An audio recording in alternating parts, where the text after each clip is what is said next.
Muito bem, estamos ao vivo.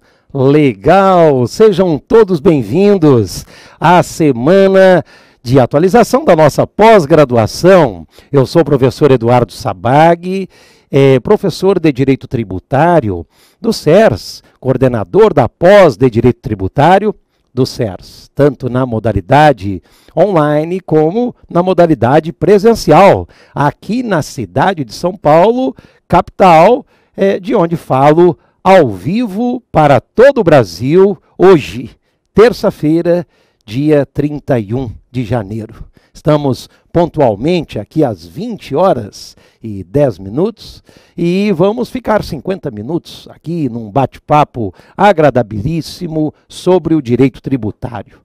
E você sabe que a matéria ela é importantíssima, ela está nas páginas dos jornais, está nos noticiários dos telejornais e está nos concursos públicos de todo o Brasil. Então, conhecer tributário hoje é uma demanda coletiva, é uma necessidade com viés democrático e republicano. Afinal de contas, nós pagamos o tributo como uma realidade compulsória da qual nós não podemos nos furtar e devemos, no mínimo, nos preocupar com o retorno que o Estado deve constitucionalmente proporcionar a nós, que somos cumpridores dos nossos deveres. Você não paga o seu tributo?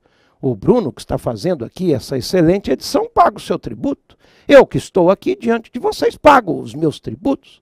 E agora faltou a pergunta para o Estado, né? O Estado brasileiro. E você, Estado brasileiro, está fazendo o seu dever de casa?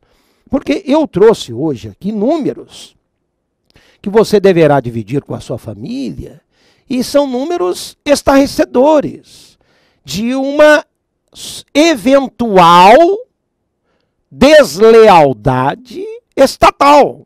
E por que eu estou usando essas palavras um tanto fortes e expressivas?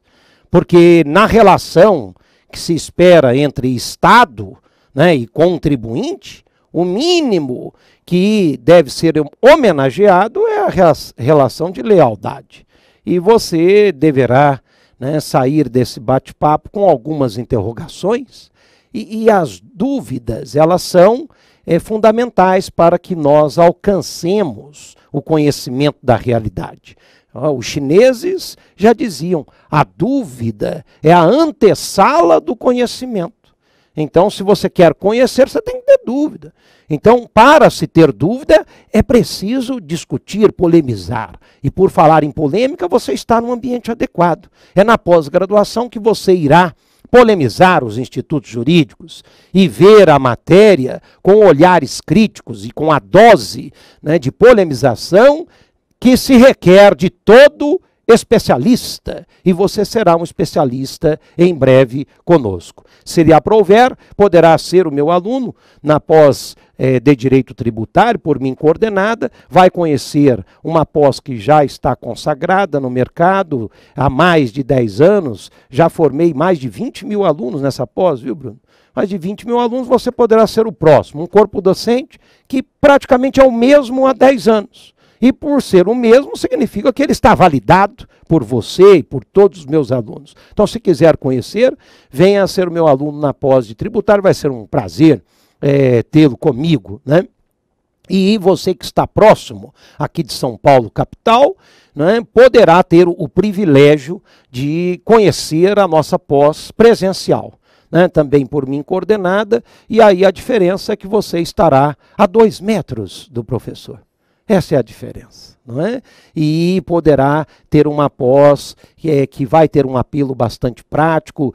Professor Renato Saraiva e os coordenadores vêm desenhando, né, esse modelo inovador da pós presencial aqui em São Paulo. Última informação preambular. né? Hoje é o último dia para que você se inscreva em alguma pós do nosso curso e ganhe o desconto, que é regulamentar, não é? E também tem o benefício, né, do curso de prática à sua escolha, se você fizer aí a aquisição do produto na aula de hoje, porque hoje é o último dia. Tá bem? Então sejam todos bem-vindos. Muito obrigado, Bruno, pela presença. Eu trouxe vários slides, eles ficarão como presentes para vocês, tá bem? Então vamos tentar vencê-los aí nesses 45 minutos de que dispomos, tá joia? Vamos ao primeiro slide. Nós temos aqui o nome, Carga Tributária Brasileira, Incoerências e Contradições. E aí tem um pouquinho do nosso currículo, depois você poderá ler com calma, tá bem? Vamos lá. O que nós temos? Perguntas para reflexão. No atual momento de retração econômica, com uma evidente perda de arrecadação tributária, é recomendável aumentar impostos ou não? Olha que beleza de pergunta, gente. Toda hora nós ouvimos falar nisso. Nas mesas em que se reúnem os amigos, nas reuniões familiares, né? Quando o tema tributário vem à tona. A pergunta é, será que devemos aumentar tributos, né, neste momento de crise? Não é assim? Ou seja, todos nós pagamos os tributos. Nós, pessoas físicas, as empresas pagam tributos. E todos nós estamos cônscios de que há uma retração econômica. Acho que ninguém duvida disso. Então não surge essa dúvida, ela não salta aos olhos, amigos. Devemos ou não devemos aumentar tributo? E aí eu continuo com as indagações. Será que o aumento de tributo, ou seja, se você despender uma parcela maior do seu patrimônio, entregando-a para o Estado, será que isso vai resolver o problema do Brasil? Porque se você disser que sim, nós vamos entender que o problema está no pagamento do tributo. E, naturalmente, tem que pagar mais. Se você disser que não, eu poderei ter condições de entender que o problema está na gestão do tributo. Aí você não pode ser responsabilizado. Nem o professor Sabag, nem o Bruno. Então essa é a questão. Então, quando você liga a TV e ouve uma mensagem como essa, você que está aqui sendo o receptor, o destinatário dessa informação, você tem que se posicionar. É caso mesmo de aumento de tributo? A solução para o Brasil? Muitos dizem que sim, outros dizem que não. Até o fim da palestra você formará a sua opinião. Vamos adiante. Primeira coisa, conceito de tributo. Depois temos que responder a pergunta. O tributo é importante para a sociedade. E depois vou aquecê-los quanto ao princípio da isonomia e capacidade contributiva. Isso aqui é assim, tudo no estalar de dedos, cada tópico desse consumiria, se nós quiséssemos, 3 horas. Né? 3 perguntas, 9 horas. Mas nós temos alguns minutos. Então vamos num lampejo aqui. Você sabe que o conceito de tributo está no artigo 3º do CTN. O tributo é uma prestação pecuniária compulsória, que não se confunde com a multa, instituída por meio de lei e cobrada por lançamento. Para nós decodificarmos isso de modo singelo, né? O tributo é aquela prestação a que nos submetemos, né, por força de lei, sem qualquer possibilidade furtiva, sem qualquer possibilidade de escapar dessa exigência estatal, fruto da soberania. De modo que todos nós temos que pagar tributo. E esta prestação, ela deve ter uma finalidade, um viés, digamos, programático, finalístico. E isso tem a ver com a segunda pergunta. O tributo é importante para a sociedade? Eu tenho tranquilidade em dizer que não há dúvida quanto à resposta. É claro que o tributo é importante para a sociedade. Assim como você trabalha, recebe o seu salário, e o salário é importante para a sua subsistência, o tributo é a receita pública de que dispõe o Estado para que ele se mantenha. E o Estado se manter, como sabemos nós que o Estado não é um fim em si mesmo, significa a sua manutenção naquilo de que precisamos, naquilo de que necessitamos, e fundamentalmente naqueles setores, né, que foram elegidos ou eleitos pelo Constituinte como merecedores da atenção estatal, a saber, a saúde, a educação, a segurança. Então, como é que o Estado vai dar segurança, saúde e educação se ele não tem dinheiro no bolso? Não é assim, Bruno? Então, é claro que o tributo é importante. O tributo é uma realidade multissecular. Eu disse multissecular. O primeiro registro de que se tem notícia é no século XIII a.C. Tá? Não estou nem falando da era cristã. Estou falando de tempos idos, remotos, antiquíssimos. Tá? E é claro que o tributo ele ganhou inúmeras facetas com o passar dos anos. Né? E o tributo ele veio desde uma modalidade, né, pecuniária que usurpava, que humilhava, que segregava categorias, até o que nós conhecemos hoje. Uma prestação que obedece ou tem que obedecer a princípios tributários, né? Não pode ser um fim em si mesmo. O tributo ele existe para o atendimento das necessidades coletivas, pelo menos é o que temos hoje de modo prescritivamente posto na seara constitucional.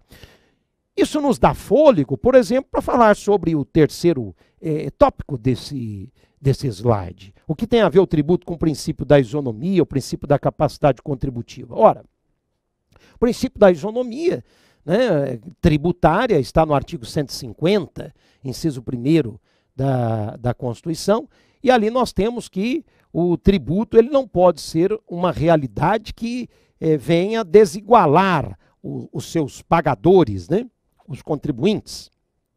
E qualquer espécie de diferença, de discriminação que venha a ser criada, tem que estar respaldada num descrime dotado de razoabilidade. Em palavras simples, o que eu estou querendo dizer aqui? Que os iguais, os contribuintes iguais, Bruno e amigos do Brasil, os contribuintes iguais, eles devem receber um tratamento tributário igual. E os contribuintes que são considerados desiguais, eles devem receber um tratamento tributário desigual. Assim nós vamos realizar o princípio da isonomia tributária, consequentemente vamos aí homenagear um dos principais postulados tributários incertos na Constituição. De modo que isso tudo é um aquecimento para você perceber as incongruências do sistema, tópico que fez parte do título da nossa fala. Nós estamos então notando que o tributo no Brasil, ele não é uma realidade que pode ficar ao desfrute do Estado, ao deleite, podemos dizer, ao capricho estatal. O tributo existe para ser arrecadado pelo Estado numa esteira compulsória e essa receita ela tem que estar voltada para o atendimento das necessidades coletivas, né? E o Estado deve estar atento a princípios que estão colocados no texto constitucional e dos quais ele não pode se furtar. Quando nós falávamos há pouco que os iguais deverão receber um tratamento tributário igual e os desiguais deverão receber um tratamento tributário desigual, devemos saber que há técnicas, né, na Constituição que permitem a variação de alíquotas nos tributos, fazendo com que, por exemplo, quem ganhe mais, pague mais, quem ganhe menos, pague menos. Eu não vou conseguir desigualar os diferentes se determinado tributo incidir mais pesadamente sobre determinada categoria e menos gravosamente sobre outra? Claro que eu vou. E insisto na pergunta, não vou realizar o princípio da isonomia aqui? Claro que vou. Então, isso que tem que ser feito. É a busca da concretização do texto constitucional, se eu quero. E vocês vão notar, conforme os minutos finais da nossa fala se aproximarem, que há uma distância muito grande daquilo que está na Constituição da postura do Estado no fenômeno da tributação. Tá? Por exemplo, nós temos o imposto de renda como um imposto que se abre para essa diferenciação de alíquotas, por isso que falamos que o imposto de renda é progressivo. Né? Temos o IPTU, o ITR, que são dois impostos também tidos como progressivos. Progressivo é exatamente um imposto que se abre para essa técnica de variação de alíquotas, né? numa relação não proporcional com a base de cálculo, né? Para se realizar a isonomia tributária. É um dos meios de exteriorização do princípio da capacidade contributiva. Então, repetindo, quais são os impostos progressivos no Brasil? Imposto de renda, IPTU, ITR, e um quarto imposto que foi considerado progressivo pelo STF recentemente, não é? Que é o ITCMD. Mas isso eu estou apenas mostrando, quando você for meu aluno, aqui, se já não foi meu aluno no SERS, de carreiras jurídicas, né? Vai se tornar juiz, promotor, delegado, você vai estudar tudo isso comigo aqui na profundidade. Aqui é um bate-papo. Eu estou falando, né, Bruno, para pessoas do Brasil inteiro. Então eu gosto de falar assim porque a minha missão aqui agora é fazer com que todo mundo entenda tributário do Brasil. É usar a linguagem não esotérica daqueles que são os iniciados. É usar a linguagem que eu brinco em sala, né, da macarronada de domingo. Tá? Então, se você está me acompanhando, parabéns. Eu estou me esforçando para que vocês percam o medo de tributário. Tributário é tudo fácil, é tudo legal. E agora, nesse momento da nossa fala, vai ser feita uma abertura. Porque você já notou o aspecto romântico, lúdico, necessário, belo do tributo.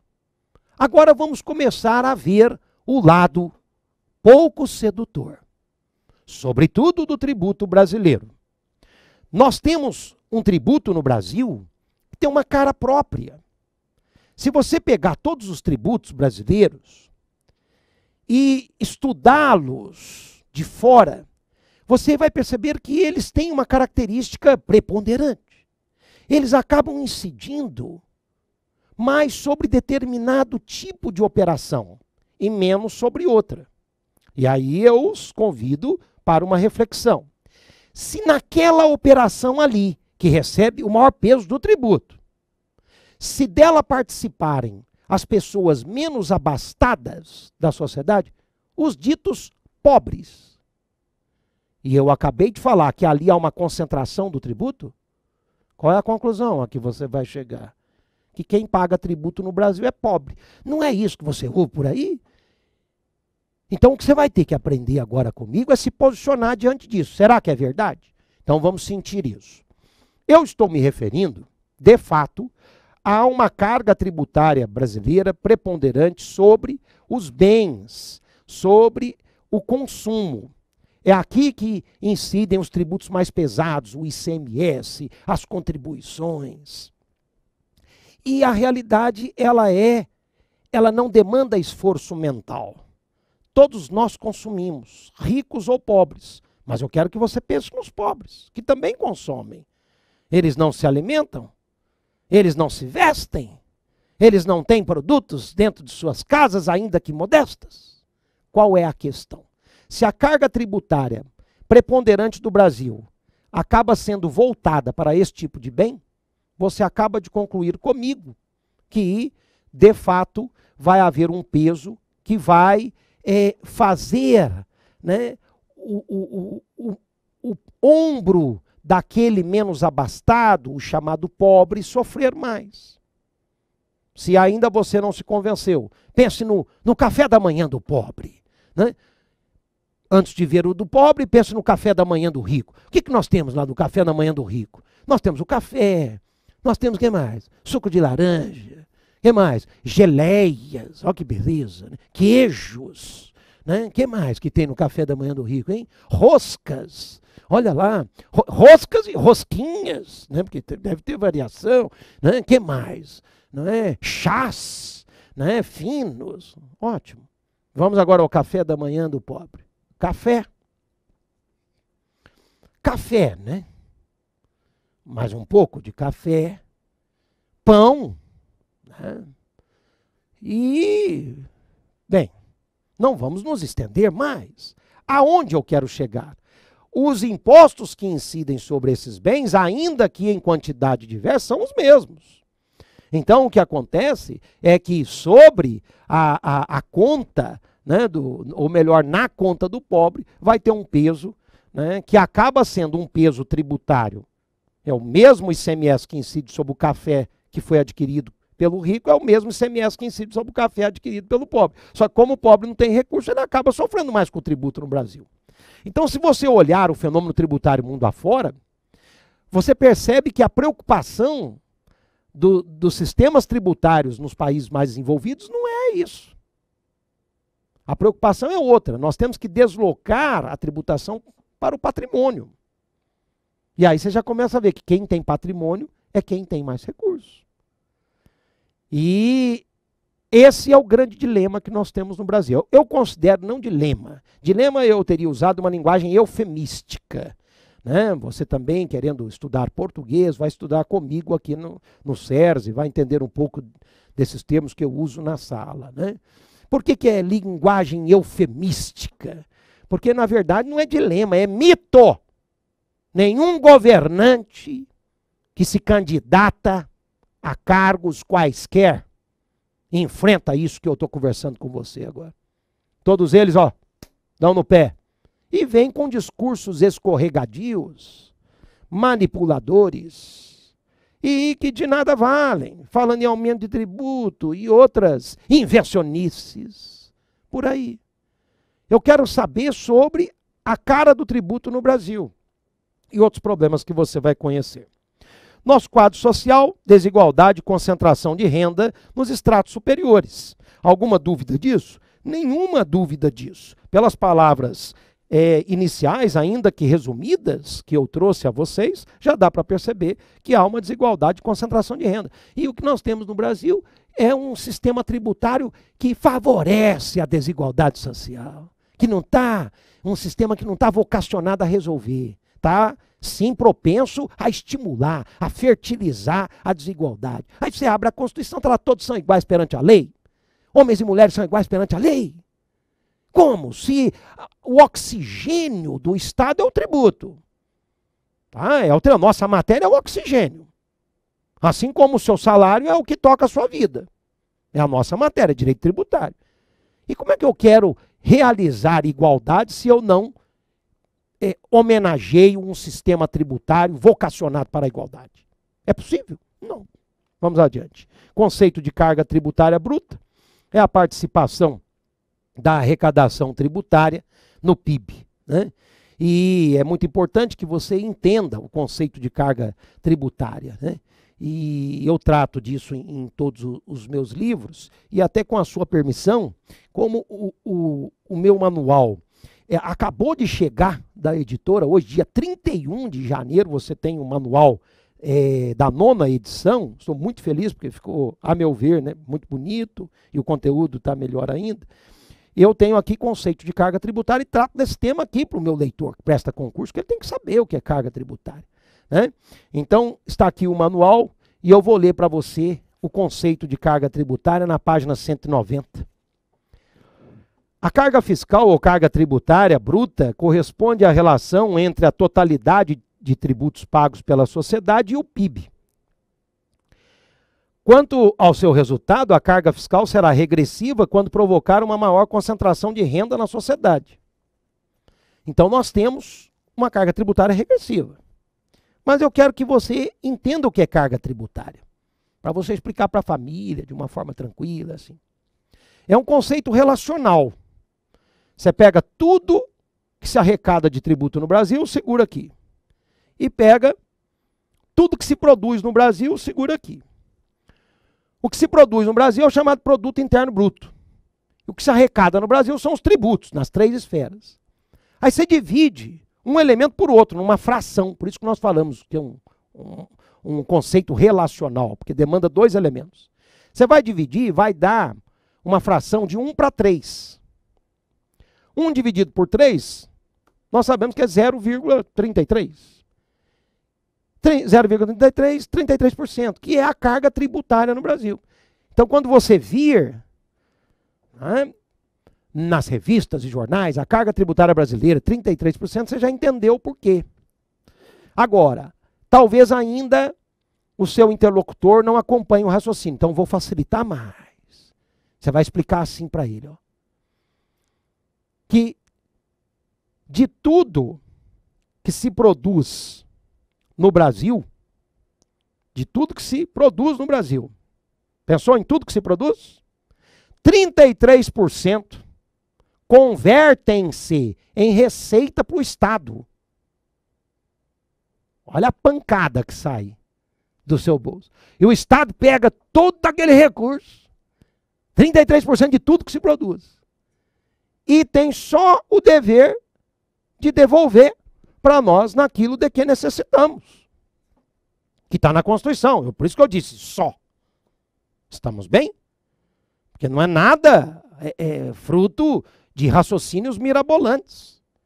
Então aí você já está entendendo o que é carga tributária. Eu me recordo de um aluno que estava na prova oral da magistratura, o desembargador fez a pergunta, excelente pergunta. O senhor defina o que é carga tributária.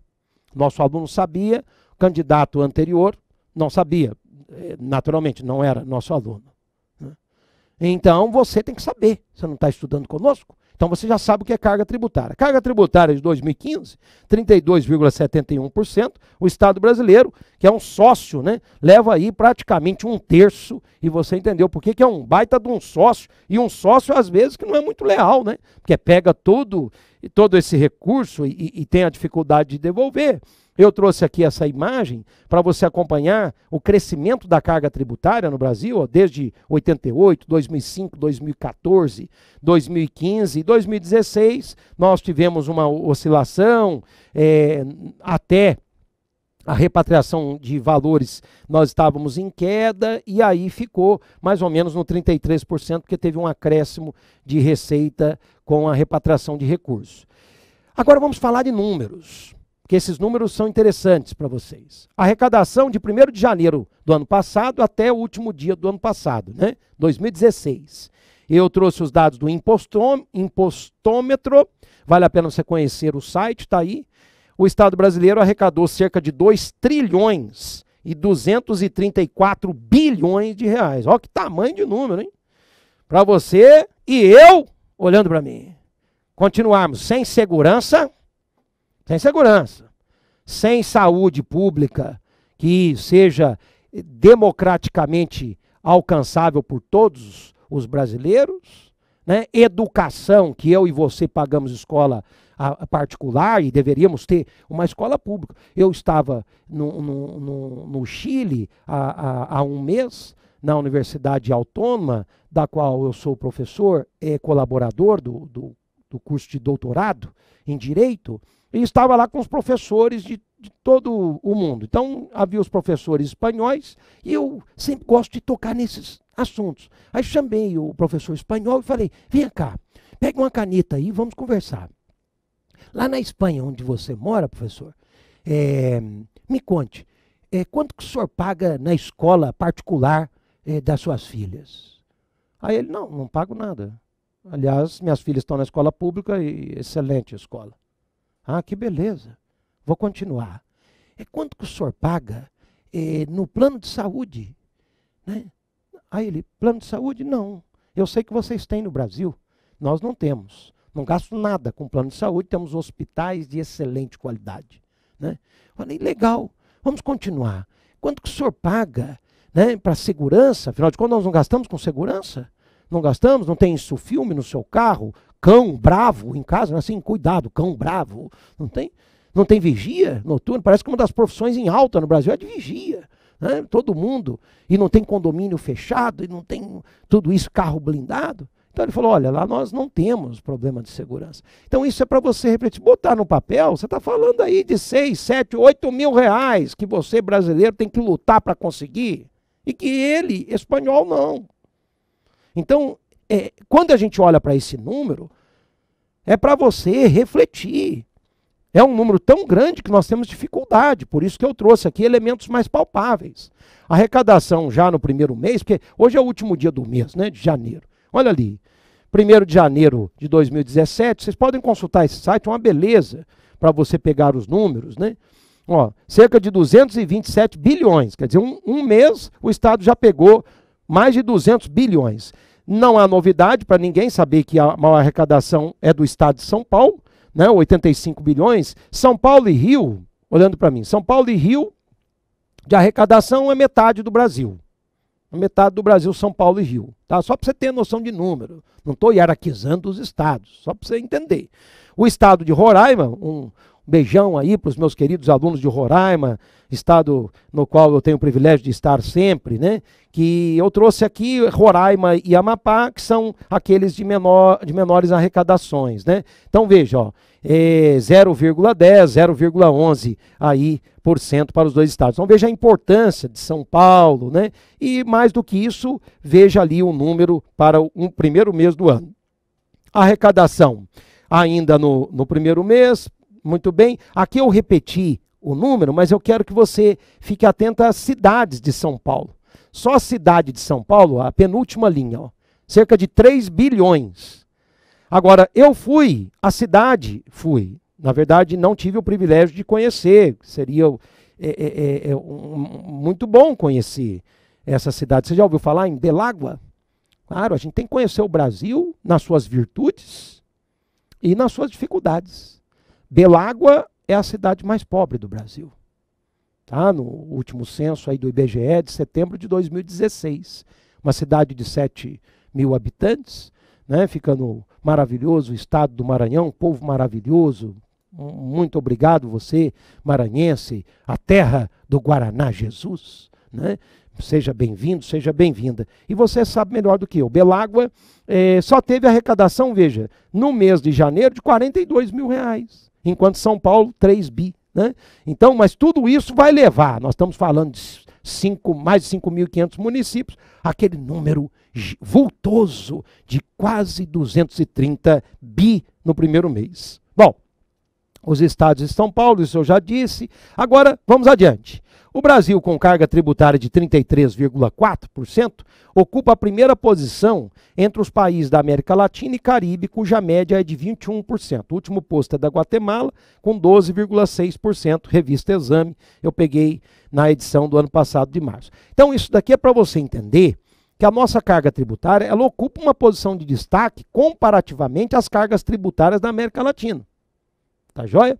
Então, é para você saber que a nossa carga tributária ela é alta, sim. Ela é alta, comparativamente com os países da América Latina. Eu estou falando bobagem aqui? Não estou. Está aqui o dado para você. Agora, nós não podemos nos esquecer de que, se eu olhar para outros países, sobretudo aqueles escandinavos, né, que apresentam os melhores índices de desenvolvimento humano, as melhores economias, as mais pujantes economias, nós não teremos a maior carga tributária. Aliás, as cargas tributárias deles ultrapassam 40%, chegando aí a quase 50%, né, do que um dinamarquês paga, do que um sueco, um finlandês, um norueguês. Tá? Então, isso é importante você saber. Então, não trate o tema de modo cartesiano. Carga tributária brasileira é alta? Sim e não. Ela é alta, sobretudo, se eu observar a pífia, a modesta retribuição que o Estado nos dá na sua atividade precípua de atendimento das necessidades coletivas. Então, aí a carga tributária brasileira é alta. Só que a carga tributária brasileira não é alta se nós a compararmos com os países, como eu dizia há pouco, escandinavos. O grupo de 34 países ricos da OCDE, Organização para a Cooperação e Desenvolvimento Econômico, com economias bastante promissoras, possui uma média de 34,4% de carga tributária. Veja que nossa carga tributária está um ponto abaixo da média citada. A Dinamarca está em primeiro lugar, né, com 50%, eu acabei de falar. Então você viu que interessante? A carga tributária brasileira, ela é a carga tributária dos países com economias pujantes, desenvolvidas, com IDHs espetaculares. Então nós temos uma carga tributária própria de países desenvolvidos e uma atuação estatal, né, que dispensa comentários, sobretudo comparativos. Estamos bem? Então esse é o dilema. E eu insisto, é só dilema? Não, esse é o mito. Que é isso que tem que ser trazido para a pauta, né, quando há debates de presidenciáveis, né, de candidatos que querem nos representar nas casas legislativas ou mesmo no executivo. De modo que você precisa ter dados para formar a sua opinião. Vamos. Crítica à noção de carga tributária.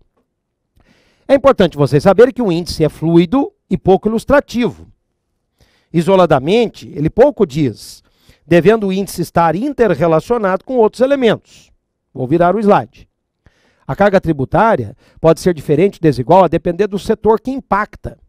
Pode atingir o pobre, a classe média, no patamar de 50%, e o rico, super rico, no patamar de 10%. No Brasil, a cobrança é desigual. O PIB é um impreciso medidor de progresso. Então, assim, até agora, você foi levado a crer que o índice carga tributária é um índice infalível. Tá? Mas chegamos ao momento, né, do incremento.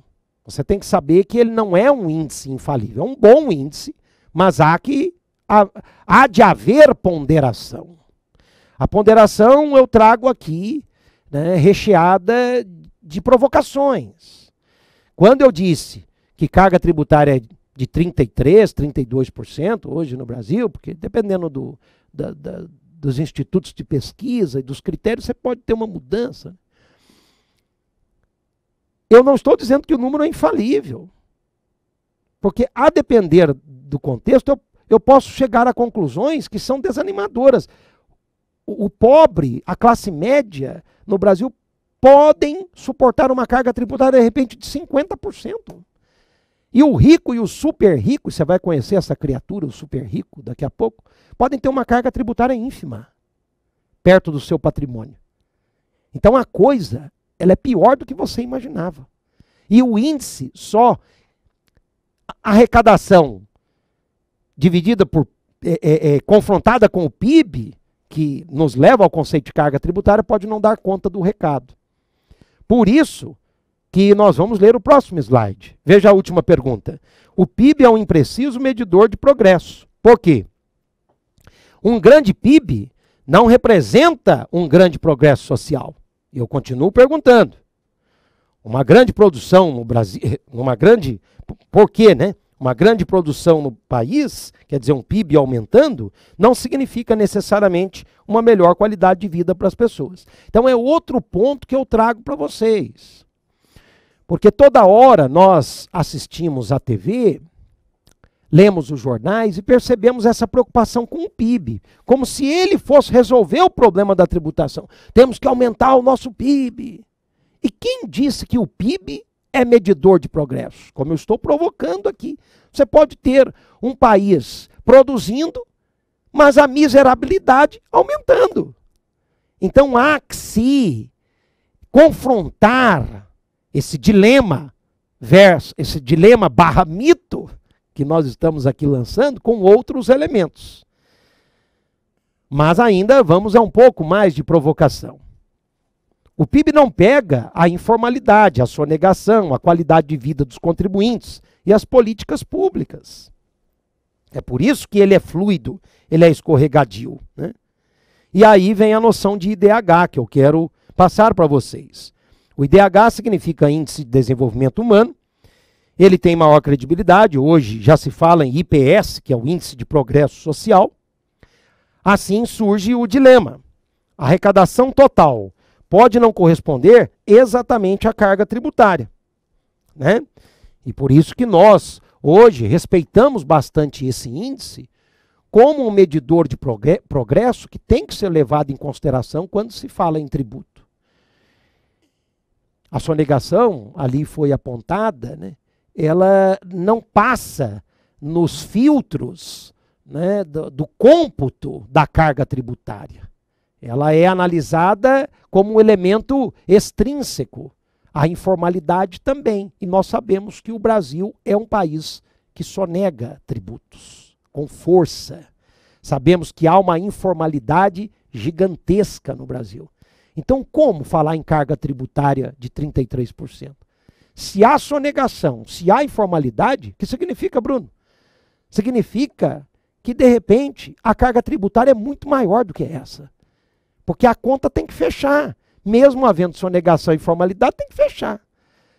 O Estado precisa de receita. Então, de repente, aqueles que não deveriam estar pagando tributo estão pagando. E os que não deveriam ter subvenções estatais estão tendo.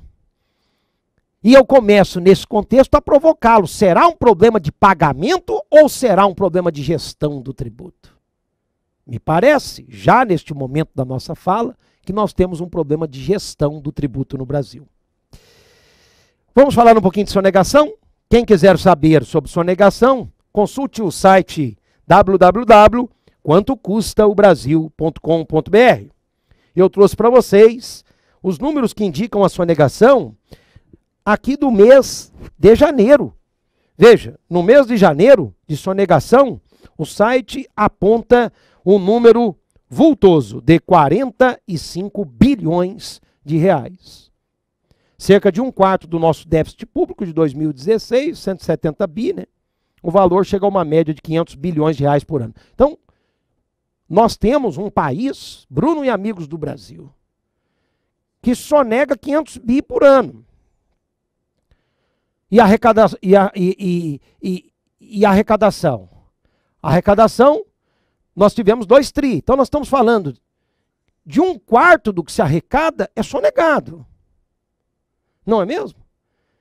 E aí você fala, poxa vida, e se o Estado conseguisse todo esse valor que está sendo sorrateiramente burlado, né, dos controles estatais? Nós poderíamos ter um sistema mais justo, mais equânime, mais isonômico. Por isso que carga tributária tem que ser enfrentada com esses elementos. Além disso, eu explico, o PIB não revela a regressividade do sistema. Tributamos pouco a renda e o patrimônio muito consumo. Falávamos há pouco. E continuo. Né?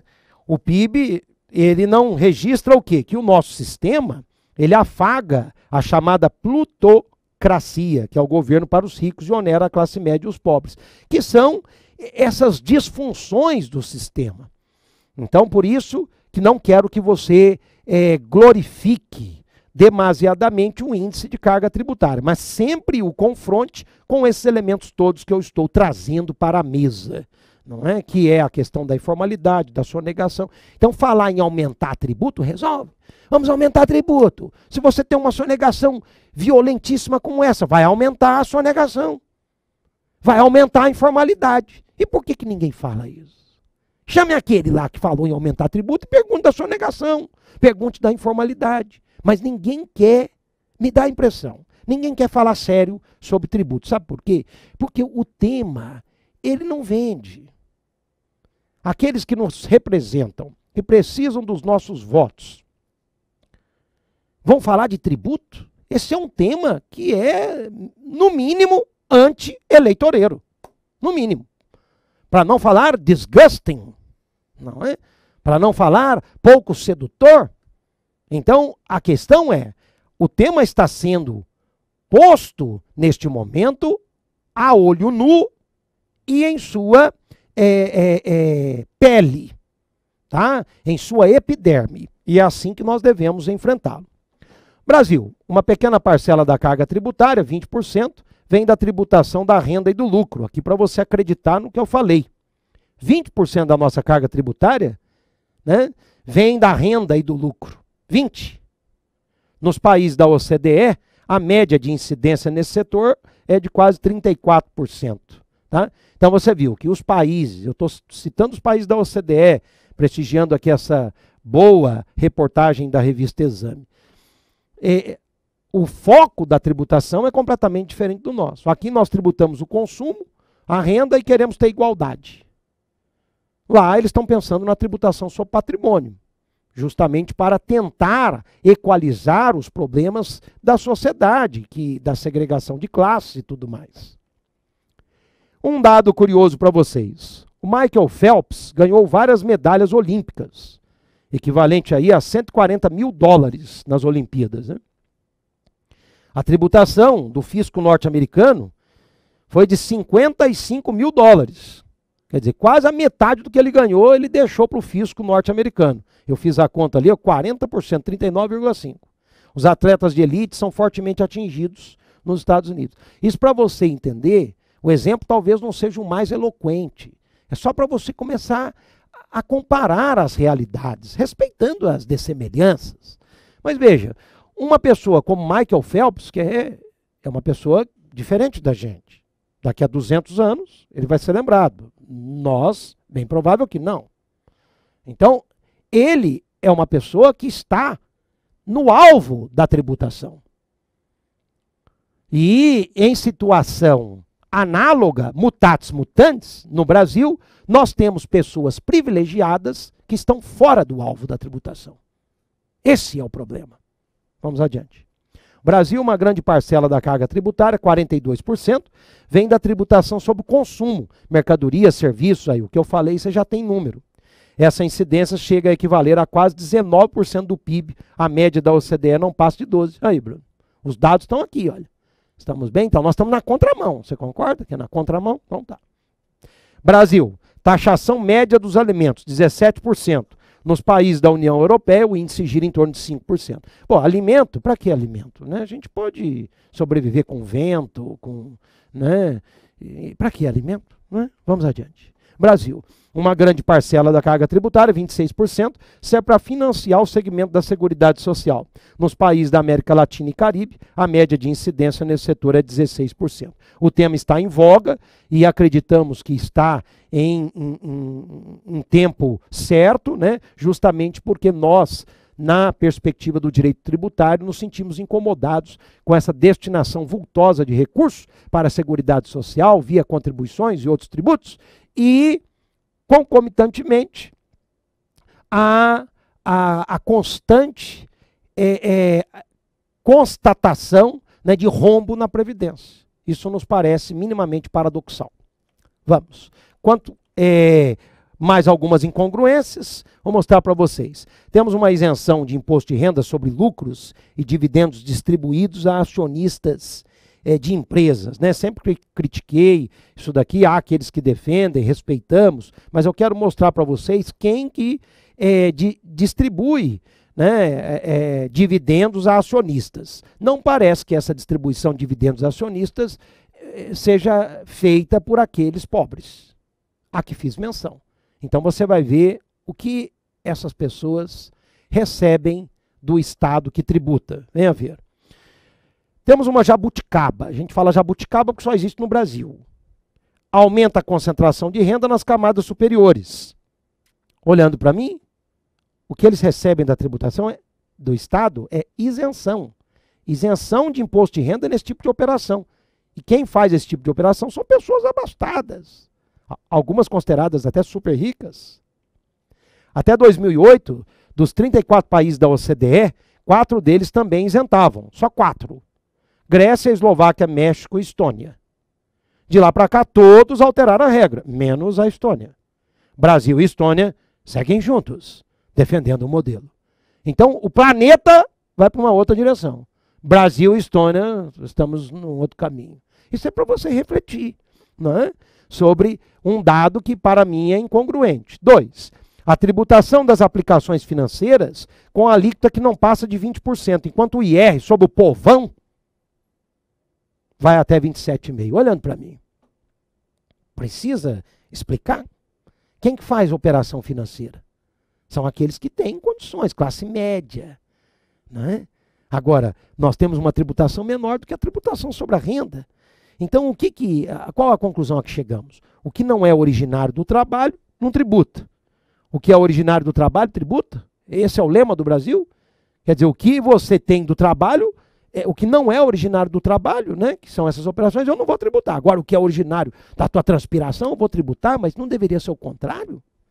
Quem faz as grandes aplicações financeiras e recebe dividendos, estou perguntando lá embaixo, não são os pobres ou a classe média. Aliás, por falar nos super ricos.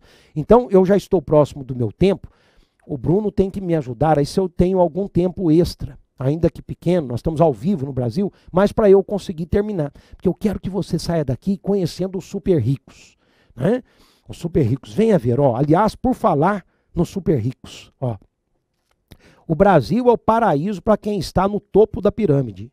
Cerca de 70 mil pessoas mais ricas do Brasil. Você já pode falar para sua família. Temos 70 mil pessoas no Brasil consideradas super ricas. É um estádio de futebol.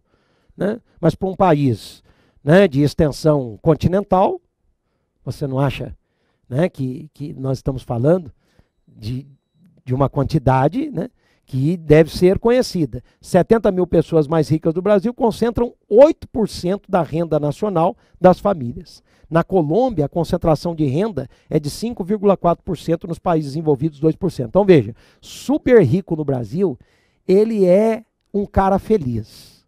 Então essa história, vamos embora do Brasil, esse país, isso aí é só para aqueles que não estão ganhando dinheiro aqui. O super rico adora o Brasil, ganha bastante dinheiro aqui, paga pouco tributo, tá? Proporcionalmente ao seu patrimônio. Tá joia? Então, essa é a questão. Boa parte da renda por eles auferida escapa à tributação. Por que ele vai reclamar do Brasil? Lucros e dividendos, que eu acabei de falar, tributação na fonte, fogem da progressividade. Desde 2015, a Receita Federal do Brasil vem divulgando dados estatísticos, é claro, respeitando o sigilo, sobre essas declarações, a ponto de nós termos hoje, de modo mais transparente, esse dado que até então nós não sabíamos quantos eram super ricos no Brasil.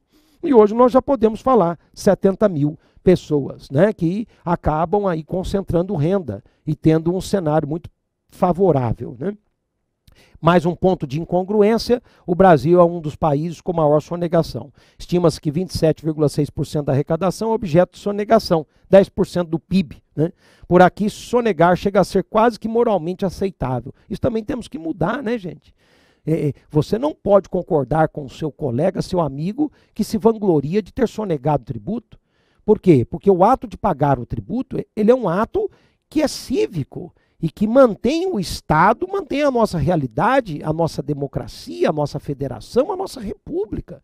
Em todos esses elementos constitucionalizados, nós temos a parcela, né, conceitual e semântica do tributo. Por isso que não podemos aceitar a sonegação. Ela faz mal para o Brasil e não devemos concordar com ela. Problema, quanto mais se cobra, mais se sonega. Quanto mais se sonega, mais se cobra. De repente você pensou nisso. Por isso que eu acho, não tem que aumentar o tributo, porque vai gerar essa ciranda. Aqui, mostra a ciranda para o Brasil. Aí. E agora eu preciso, né, caminhar para o fecho do nosso bate-papo. E depois você pode conversar comigo nas redes sociais, né? Tudo que você, de repente, quiser bater papo, eu estou sempre à sua disposição. Pode falar comigo nas redes sociais, Twitter, Facebook, Instagram, tudo professor Sabag, né? Você pode me acompanhar. E aí vamos bater papo, porque esse é um assunto para a gente. Não tem a verdade. Aqui nós estamos com o tema aberto. O que eu tenho como verdade é que isso não é discutido na TV, nem nos jornais. Isso é verdade. Agora, isso daqui tem que ser discutido por todos nós. Então vamos ver se há uma solução. E que criatividade seria essa a que fiz menção? É possível a correção das anomalias do sistema tributário nacional? Penso que sim, não sou pessimista. Claro que temos, sem a utopia e com criatividade. É necessário evitar a visão reducionista pautada no aumentar, reduzir tributos e despesas. Você já saiu daqui hoje, vai sair com essa visão, que já estou me posicionando. Isso não resolve. O sistema não é uma válvula hidráulica feita para apertar ou soltar. Algumas ideias para a superação das dificuldades. Então vamos lá? 1. Transparência na informação. Os gestores devem falar abertamente sobre o peso morto da tributação. Diferença entre o que se arrecada e o que de fato é convertido em bem-estar para o cidadão. Então o que é falar sobre peso morto? Eu e você estamos sabendo que no estado de São Paulo, no mês de janeiro, o estado de São Paulo colocou no seu bolso cerca de 3 bi. Vamos conversar com o estado de São Paulo. Porque se você chega à sua casa e não tem segurança pública, segurança é um problema do Estado. Então cadê o pagamento digno para os policiais que nos dão a segurança? A polícia de manutenção da ordem pública. Não é? Se eu entro nesses sites, já vejo a arrecadação da prefeitura, né, do município, eu posso já mandar um e-mail para o prefeito, vem cá, A prefeitura arrecadou aí 200 mil, nós percebemos que aquele município considerado o mais pobre do Brasil arrecadou 40 mil. Né? Imagina a dificuldade para você manter ainda um município pobre com 7 mil pessoas, 40 mil. Mas você tem esse acesso ao número da sua cidade. Manda já um e-mail para a prefeitura. Vem cá, paguei os impostos, estou ciente de que a receita foi essa. E cadê a limpeza pública? Cadê a limpeza pública? Cadê a varrição, a capinação aqui na cidade? Isso que é um papel cívico do tributo. Tá? Bem, é falar sobre o peso morto. Número 2, combate à corrupção e à lavagem de dinheiro. Não concordamos com isso. Cerca de 80% de tudo que se sonega no Brasil vem aí desses tipos de ilícitos, né? Segundo o Simprofaz, que é o Sindicato dos Procuradores da Fazenda. Tá? Muito bem. 3, combate à sonegação e aos paraísos fiscais, a melhoria das condições profissionais do fisco, é fundamental que devamos ter o fisco bem aparelhado, com salários dignos, né? E aqui, sobre a lei de repatriação, cerca de 200 bilhões de dólares recebidos legalmente estavam ocultados lá fora. Esse dinheiro parado em bancos no exterior deve servir para movimentar a nossa economia. Mais de 50 países adotaram a prática. Essa é uma medida que nós aplaudimos, aumentou a nossa receita tributária de 2016, passando aí da casa dos 2 tri, né? E esperamos, né, que isso reverta aí em colheitas, né, promissoras para o Estado. 4, o PIB deve crescer com sustentabilidade, mas o IDH também. Hoje você foi municiado com qual informação? Não basta aumentar o PIB, tem que aumentar o PIB com sustentabilidade. Cadê o desenvolvimento humano? Cadê as condições adequadas para a minha cidade, para o meu estado, para o meu país? 5, simplificar o sistema tributário, unificação do ICMS, né, que convivemos com esse imposto e sabemos as dificuldades inúmeras que ele aponta para o especialista, né, ainda mais para o leigo, né, e a legislação tributária como um todo. 6, respeitar a Constituição, que é a progressividade, a seletividade, todas previstas na Constituição.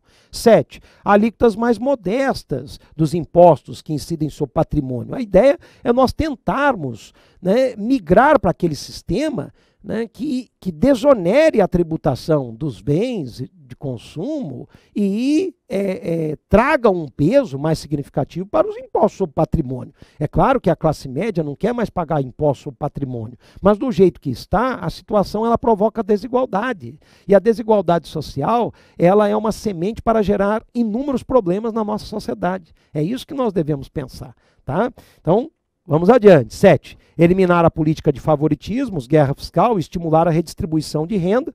Tabu por aqui. O tributo deve atingir mais gravosamente os mais abastados. 21 dos 34 países da OCDE, desde 2008, vem adotando medidas nessa direção. Quer dizer, todo mundo está caminhando para uma direção. E nós, né?